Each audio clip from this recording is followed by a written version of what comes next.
ગેરકાયદેસર ચાલતા 2 સ્ટોન ક્રશરથી થતી નુકસાની અંગે ઘણી જ રજૂઆતો કરી છતાં કોઈ પ્રત્યુત્તર ન મળતા ફરી કેશોદ મામલતદારને આવેદનપત્ર આપી રજૂઆત કરાઈ। વિક્રમભાઈ સિસોદિયા મૈસુરભાઈ છે।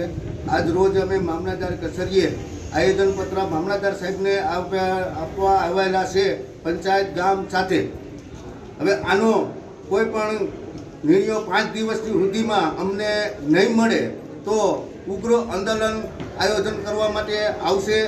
સરકાર શ્રી ખંડિત ખાતાની કલેક્ટર સાહેબની આની કોઈ પણ થાય તો જવાબદારીમાં તંત્રોની અધિકારીને ખાસ જવાબદારી રહે। કઈ બાબતે તમે આવેદન આપેલું? અમે આયોજન આપવા આવ્યા છે ભરડિયા બાબતથી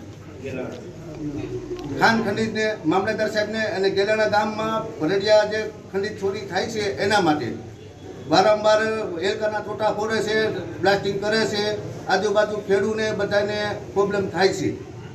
મારું નામ વાજે રસીલા અશોકભાઈ છે। હું ગેલાણા ગ્રામ પંચાયતનો સભ્ય છું। અમારા ગામમાં 2 ભેડિયા ચાલુ છે જે ગૌચરમાં ચાલુ છે અને આ બાબતે અમે 2014થી આવેદનો આપવામાં આવેલા છે પણ કોઈ પણ કાર્યવાહી હાથ ધરી નથી। જો હવે આ છેલ્લી અરજી આપેલી છે મામલતદારમાં અને હવે આગળ કંઈ કાર્યવાહી કરવામાં નહીં આવે તો અમે ઉગ્ર આંદોલન કરવા ગામ અને ગ્રામ પંચાયત બધા હારે છીએ।